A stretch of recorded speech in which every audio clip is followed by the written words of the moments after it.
Hello दोस्तों, track exam में आप सभी का स्वागत है। आज के वीडियो में हम सीखेंगे अनुपात और समानुपात क्या होता है। इसका बेसिक देखेंगे, उसके बाद हम क्वेश्चन की ओर बढ़ेंगे। सबसे पहले बेसिक देखते हैं कि अनुपात और समानुपात क्या होता है। देखिए, अनुपात क्या होता है। अनुपात की पहले बात करेंगे। अनुपात और समानुपात में अनुपात की पहले बात करेंगे तो दो संख्याओं का भाग में लिखना, यानी कि कोई भी दो संख्या है, x है और दूसरा y है, तो ये y के फॉर्म में लिखना, यही क्या कहलाता है, अनुपात कहलाता है। इसको हम लोग सिंपल तरीके से ऐसे भी लिख सकते हैं, x अनुपाते y। समझ में आया इतना आपको। अनुपात क्या होता है, किसी भी दो संख्याओं को भाग के रूप में लिखना अनुपात कहलाता है। इसी तरह समानुपात की बात करेंगे। दोस्तों, आप हमारे चैनल को अभी तक सब्सक्राइब नहीं किए तो प्लीज़ हमारे चैनल को सब्सक्राइब कर लें। बेल आइकन की घंटी भी जरूर प्रेस करें ताकि आने वाले वीडियो के नोटिफिकेशन सबसे पहले आप तक पहुंचे। देखिए, समानुपात क्या होता है। दो अनुपातों की बराबरी को समानुपात कहते हैं, यानी कि दो बराबर का अनुपात में हो तो वो क्या होता है, समानुपात होता है। जैसे एग्जाम्पल के ले लेते हम a अनुपाते b, ये हो गया, दो अनुपात है तो दो बराबर के अनुपात हो तो ये समानुपाते क्या हो जाएगा, c अनुपाते d।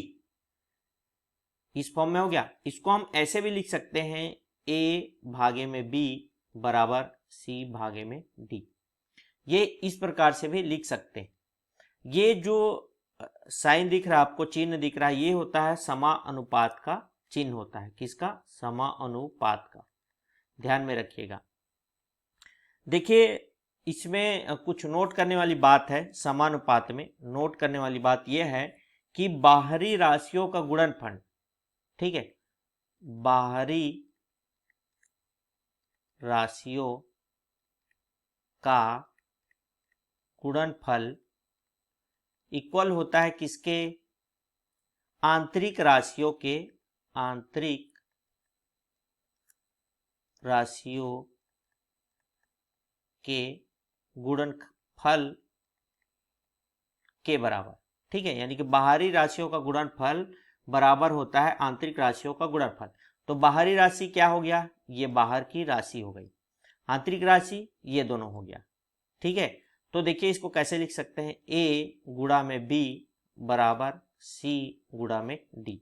ये इस तरीके से हम समानुपात को लिख सकते हैं। अब आता है मध्यानुपाती। अनुपात और समानुपात तो पढ़ लिए, लेकिन इसके अंतर्गत ये भी आता है मध्यानुपात।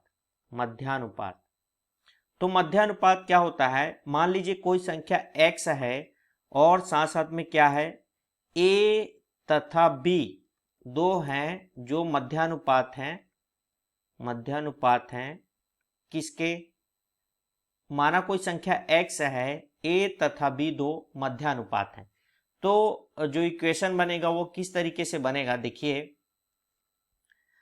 यहां पे क्या हो जाएगा, ये मध्यानुपात है, ध्यान में रखिएगा, इन दोनों का मध्यानुपात है। यहां समानुपात था तो हम कैसे लिख सकते हैं इसको, देखिए a बट्टे में x इक्वल टू x बट्टा में b।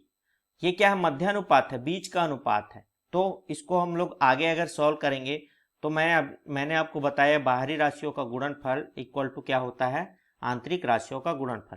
तो a और b एक साइड हो जाएंगे, a और b, और x और x मल्टीप्लाई हो जाएंगे, x गुणा में x। इसको आगे सॉल्व करेंगे हम लोग तो ये क्या हो जाएगा हमारे पास, x का square equal to a b। अब ये स्क्वायर है, इधर जाके क्या हो जाएगा, वर्गमूल हो जाएगा, तो x इक्वल टू क्या हो जाएगा, a मल्टीप्लाई b। हम क्या कर सकते हैं, यहां से बोल सकते हैं कि x बराबर होगा वर्गमूल a इंटू बी के, और इसी को क्या बोलते हैं हम, मध्यानुपात भी कहते हैं। ये मध्यानुपात है। अगर कहीं पे आपके एग्जाम में क्वेश्चन आ गया कि मध्यानुपात निकालिए, अभी कहीं भी क्वेश्चन दिखा तो आपको दो वैल्यू दिया रहेगा और उसका क्या बोलेगा, मध्यानुपात निकालने को। जैसे मान लीजिए यहाँ पर आपको बोल दिया कि कोई भी वैल्यू लेते हैं, जैसे 3 और 5, तो 3 और 5 का मध्यानुपात निकालते हैं हम। तो यहाँ क्या करेंगे, सीधी सी वैल्यू यहाँ वैल्यू पुट करेंगे, x इक्वल टू a की वैल्यू यहाँ पे 3 है और b की वैल्यू कितना है 5 है, तो 5 दिया 15। ठीक है, तो अंडर रूट 15 या वर्गमूल 15 जो है इसका मध्यानुपात होगा। ठीक है, चलिए आगे बढ़ते हैं। मध्यानुपात तो जान लिए हम, अब क्या करेंगे, अब क्या जानना है, देखिए तृतीय अनुपात। मध्यानुपात के बाद क्या आता है, तृतीय अनुपात। तो तृतीय अनुपात को हम समझेंगे, देखिए तृतीय अनुपात। देखिए मानते हैं कोई संख्या x है और क्या करना है, a तथा b का जो है तृतीय अनुपात निकालना है मेरे को। तृतीय अनुपात ज्ञात करो। ठीक है, ये एक क्वेश्चन हो गया, x हो गया, a और b का तृतीय अनुपात ज्ञात करना है। तो हम अभी जो क्वेश्चन है सॉल्व किए थे मध्यानुपात, उसी तरह क्या है a अपॉन b हो जाएगा और equal to b upon x हो जाएगा। ये हो गया, इतना तो हमको समझ में आ गया। तृतीय अनुपात ज्ञात करना है तो देखिए क्वेश्चन a अनुपाते b अनुपाते आपको x के फॉर्म में मिलेगा, तो इसको हमको क्या करना है, इस रूप में लिखना है। फिर इसको क्या करेंगे, सॉल्व करेंगे, सीधा सिंपल सा तरीका जैसे अभी करते आए हम। ये क्या हो जाएगा, यहाँ पर से b का स्क्वायर इक्वल टू ax, लेकिन हमको फाइंड क्या करना है, x की वैल्यू फाइंड करना है। तो यहाँ से क्या हो जाएगा, x इक्वल टू b का स्क्वायर बाई a। ये क्योंकि ये इधर जाके क्या करेगा, भाग कर देगा, क्योंकि इधर गुणा हो रहा है तो इधर जाके क्या करेगा, भाग करेगा। तो इस प्रकार से हम तृतीय अनुपात ज्ञात कर सकते हैं। ध्यान में रखिएगा, x इक्वल टू बी का स्क्वायर डिवाइडेड बाई a जो होता है तृतीय अनुपात ज्ञात करने का फॉर्मूला होता है। अब आगे बढ़ते हैं, चतुर्था अनुपात कैसे ज्ञात करते हैं। मध्यानुपात हो गया, तृतीय अनुपात हो गया, अब होता है चतुर्था अनुपात। चतुर्था अनुपात कैसे ज्ञात करेंगे, ये भी सेम उसी तरह है। माना कोई x है, a b और c तीन वैल्यू दिया रहेगा, आपको क्या बोलेगा, चतुर्था अनुपात ज्ञात करो। ठीक है, तो कैसे सॉल्व करेंगे इसको भी, देखिए a अनुपाते b अनुपाते c अनुपाते x, तो ये चतुर्था अनुपात हो गया। तो चतुर्था अनुपात ज्ञात करने के लिए फिर से वही जैसे हम करते आए हैं, a बाई क्या हो जाएगा, b बराबर c बाई x। तो यहाँ पर x निकालना है हमको, तो ये इधर ये दोनों मल्टीप्लाई होगा एक दूसरे से, तो कितना हो जाएगा हमारे पास, ax equal to b into c. यहाँ से x की वैल्यू निकालेंगे तो b into C divided by a। ये क्या हो गया हमारे पास, चतुर्था अनुपात ज्ञात करने का फॉर्मूला हमारे पास निकल गया। ध्यान में रखिएगा कौन कौन सा फॉर्मूला हो गया, मध्यानुपात, तृतीय अनुपात और चतुर्थानुपात। तो मध्यानुपात के लिए क्या था फॉर्मूला जो हम निकाले थे, तो पहला जो मध्यानुपात के निकाले थे x under root x equal to under root में a और b। तृतीय अनुपात के लिए क्या निकाले थे हम, x इक्वल टू b का स्क्वायर बाई a। और चतुर्थानुपात के लिए x equal to b into C divided by a। ये क्या हो गया हमारे पास, तीन फॉर्मूले हो गए, तृतीयानुपात, मध्यानुपात, तृतीयानुपात और चतुर्थानुपात के लिए। इस प्रकार से हम क्वेश्चन को सॉल्व करेंगे। कुछ इंपॉर्टेंट फैक्ट्स और भी देख लेते हैं हम, इससे क्वेश्चन में आने वाले कुछ चीजें और देख लेते हैं। देखिए क्या है, आपको जो है सिक्कों से संबंधित क्वेश्चन पूछा जाता है। अधिकतर जो है अनुपात और समानुपात में सिक्कों से संबंधित क्वेश्चन पूछा जाता है। तो कुछ एग्जाम्पल या फिर हम कुछ ऐसे फैक्ट्स को देख लेते हैं जो आपके क्वेश्चन में बहुत सॉल्व करने में बहुत ही आसानी होगा। पैसे को सिक्कों में बदलना है ना, या रुपए में बदलना, कितनी संख्या है उसको देखिए।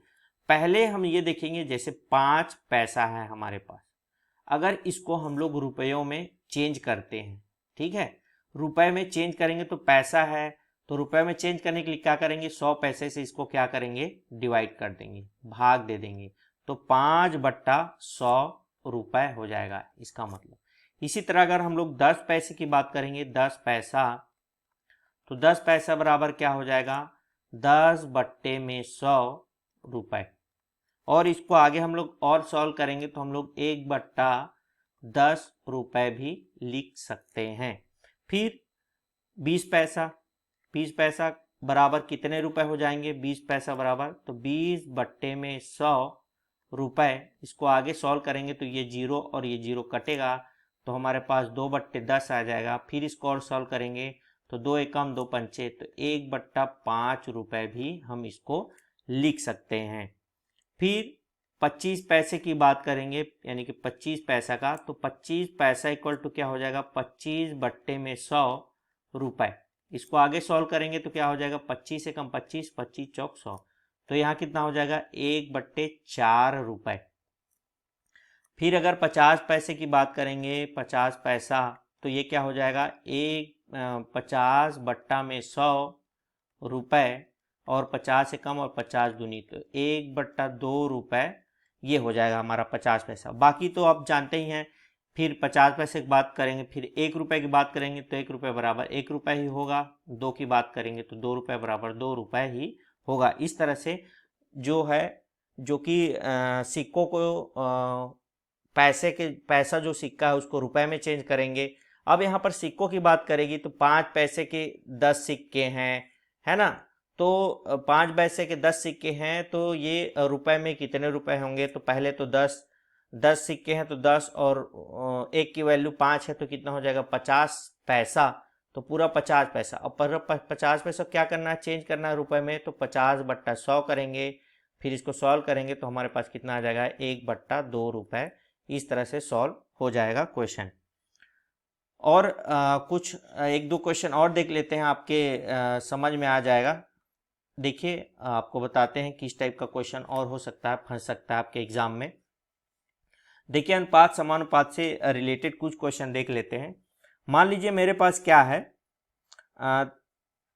समानुपात में या फिर किसी भी चीज में, देखिए अनुपातों की संख्या मान लो मुझे क्या दिया हुआ है, 2:3 अनुपाते 5 और अनुपाते x, ये क्वेश्चन है। ठीक है, तो यहां पर क्या बोलेगा? चतुर्था अनुपात ज्ञात कीजिए। ये क्या हो गया? क्वेश्चन हो गया। अब चतुर्थानुपात ज्ञात करने के लिए मैंने आपको बताया है कि 2 समानुपात एक दूसरे के इक्वल होंगे। तो पहले तो 2/3 हो गया, और बराबर में क्या हो जाएगा? ये 5/x हो गया। अब इसको हम लोग सॉल्व कर लेंगे तिर्यक गुणा करके, तो ये कितना हो जाएगा? 2x, और ये 5 गुणा में 3, ये कितना हो जाएगा? 2x, और ये 15, तो x इक्वल टू 15/2। तो चतुर्थानुपात कितना आ जाएगा? 15/2 उत्तर आ जाएगा। और चतुर्थानुपात ज्ञात करने के लिए मैं दूसरा भी एक और फॉर्मूला आपको बताया था कि x equal to b into C divided by a। Solve कर ले। b का मान कितना है? यहाँ पे 3 है, c का मान 5 है, और a का मान कितना है? 2 है। सीधा सॉल्व कर लीजिए, x इक्वल टू 15/2। ये इस तरीके से आप क्वेश्चन को सॉल्व कर सकते हैं। तो इस प्रकार से जो है तृतीयानुपात, मध्यानुपात, चतुर्थानुपात आप ज्ञात कर सकते हैं। तो अगले इसी से रिलेटेड हम वीडियो जो आपको लेकर आएंगे, अगले वीडियो में लेकर आएंगे, बहुत ही इंपॉर्टेंट क्वेश्चन लेकर आएंगे आपके लिए, कि आपके एग्जाम में सेम टू सेम क्वेश्चन फंस जाए, ऐसे क्वेश्चन को हम आपके लिए लेकर आएंगे। तो दोस्तों, आज के लिए बस इतना ही। आप ये बेसिक कॉन्सेप्ट जो है अच्छे से समझ जाइए, और जो नेक्स्ट वीडियो हम लेकर आएंगे आज ही के दिन, वो बहुत ही इंपॉर्टेंट होगा, उसे आप जरूर देखिएगा। तभी आपको एग्ज़ाम में जो सीजी व्यापम हो, एमपी व्यापम हो, या फिर एसएससी वगैरह किसी भी एग्ज़ाम के लिए जो है बहुत ही इम्पोर्टेंट मैं क्वेश्चन लेकर आऊँगा अगले वीडियो में। तो हमारे चैनल को अभी तक सब्सक्राइब नहीं की तो प्लीज़ हमारे चैनल को सब्सक्राइब कर लें, और बेल आइकन की घंटी भी जरूर प्रेस करें, ताकि आने वाले वीडियो की नोटिफिकेशन सबसे पहले आप तक पहुँचे। दोस्तों, ये वीडियो आपको अगर अच्छा लगा हो तो वीडियो को लाइक ज़रूर करें, दोस्तों के साथ शेयर भी करें, और कमेंट बॉक्स में कमेंट करके ज़रूर बताएं अगर कोई आपको डाउट आ रहा हो, और अगर कोई टॉपिक पे आपको वीडियो चाहिए मैथ से रिलेटेड, वो भी हमें बताइए, हम उस टॉपिक पर भी वीडियो आपके लिए बना कर लेकर आएंगे। ठीक है, आज के लिए धन्यवाद दोस्तों। ये वीडियो देखने के लिए बहुत ही बहुत धन्यवाद।